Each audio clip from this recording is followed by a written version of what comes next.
मधुबन के बाबा, मधुबन के बाबा मुरली वाले, आपका क्या कहना, आपका क्या कहना। ओम शांति। आज 13 मई 2026 के साकार मधुर महावाक्य हैं। आज मीठे मीठे बाप दादा बोले, मीठे बच्चे, बाप द्वारा तुम्हें जो सृष्टि के आदि मध्य अंत की नॉलेज मिली है, इसे तुम बुद्धि में रखते हो, इसलिए तुम हो स्वदर्शन चक्रधारी। बाबा ने कहा, मीठे बच्चे, बाप द्वारा तुम्हें जो सृष्टि के आदि मध्य अंत की नॉलेज मिली है ना, इसे तुम बुद्धि में रखते हो, इसलिए तुम हो स्वदर्शन चक्रधारी। बाबा ने आज प्रश्न पूछा कि रूह को पावन बनाने के लिए रूहानी बाप कौन सा इंजेक्शन लगाते हैं। तो उत्तर में बाबा ने कहा, मन मना भव का। यह इंजेक्शन रूहानी बाप के सिवाय कोई लगा ही नहीं सकता। बाप कहते हैं, मीठे बच्चे, तुम मुझे याद करो, बस याद से ही आत्मा पावन बन जाएगी। इसमें संस्कृत आदि पढ़ने की भी जरूरत नहीं है। बाप तो हिंदी में सीधे शब्दों में सुनाते हैं। रूह को जब निश्चय हो जाता है कि रूहानी बाप हमें पावन बनने की युक्ति बता रहे हैं, तो विकारों को छोड़ दी जाती है। ओम शांति। ओम शांति का अर्थ तो बच्चों को समझाया है। आत्मा अपना परिचय देती है कि मेरा स्वरूप शांत है और मेरे रहने का स्थान शांति धाम है, जिसको परम धाम, निर्वाण धाम भी कहा जाता है। बाप भी कहते हैं कि देह अभिमान छोड़ देही अभिमानी बनो। बाप को याद करो, वह है पतित पावन। ये कोई भी नहीं जानते कि हम आत्मा हैं, यहाँ आए हैं पाठ बजाने। अब ड्रामा पूरा होता है, वापस जाना है। इसलिए कहते हैं कि मुझे याद करो तो तुम्हारे विकर्म विनाश होंगे। इसको ही संस्कृत में कहते हैं मन मना भव। बाप ने कोई संस्कृत में नहीं कहा है, बाप तो इस हिंदी भाषा में समझाते हैं।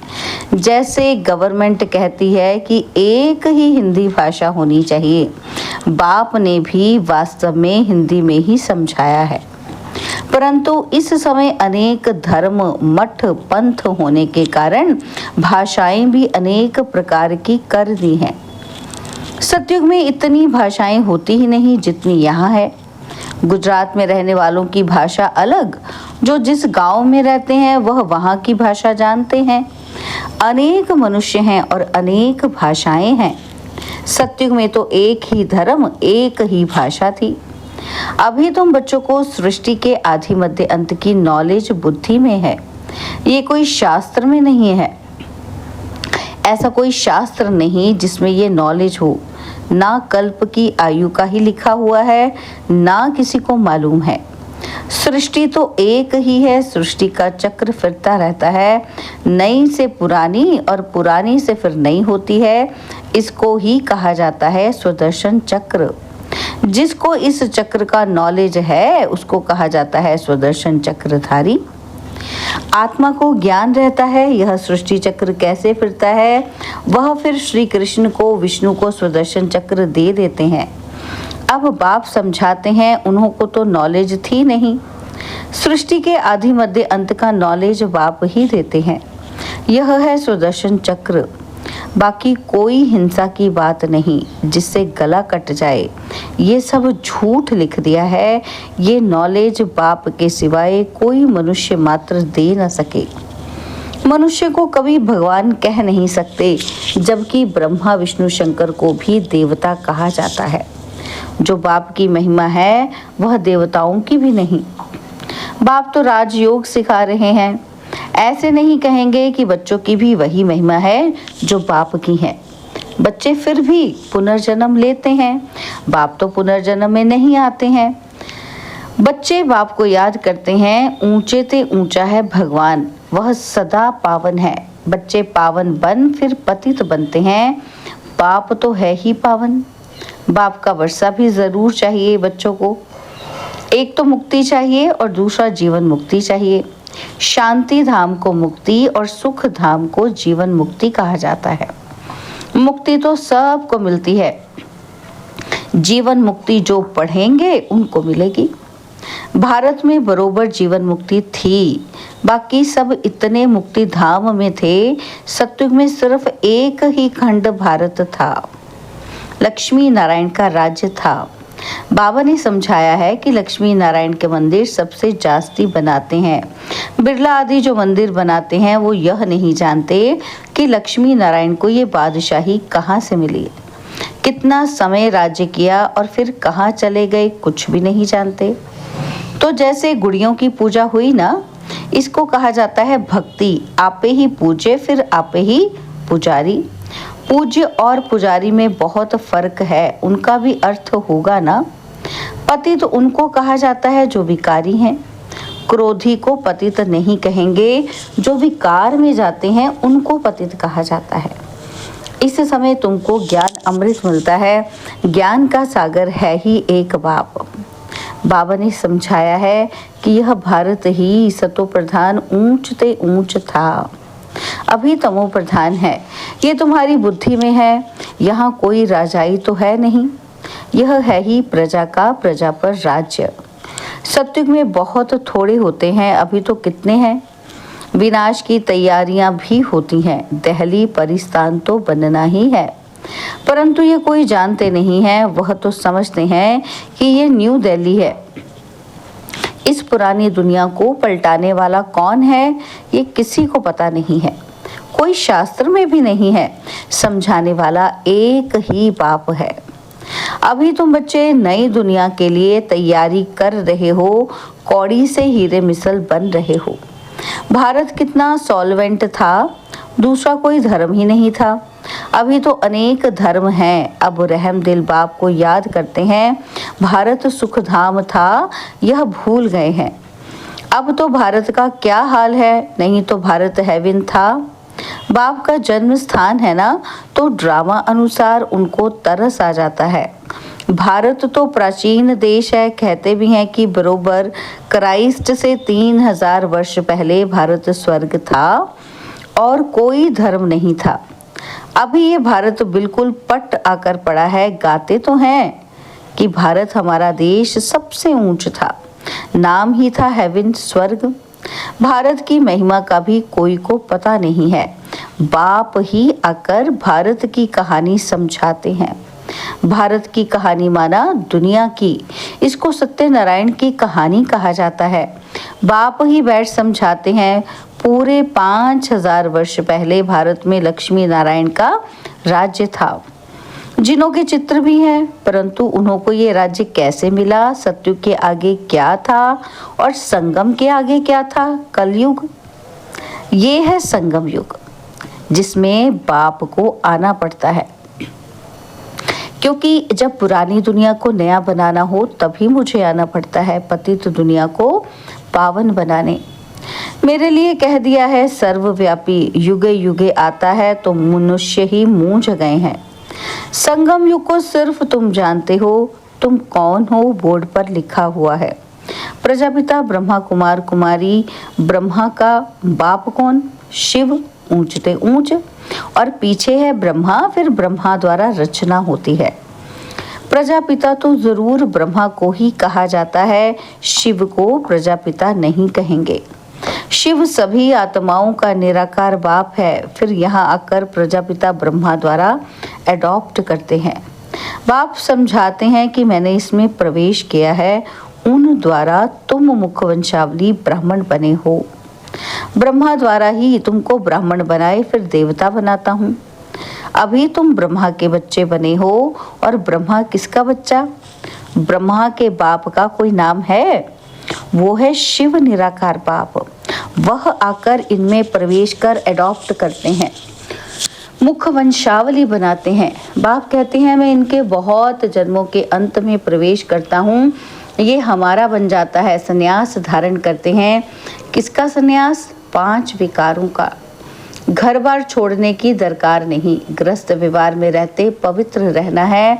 माम एकम याद करो तो तुम्हारे विकर्म विनाश हो जाएंगे।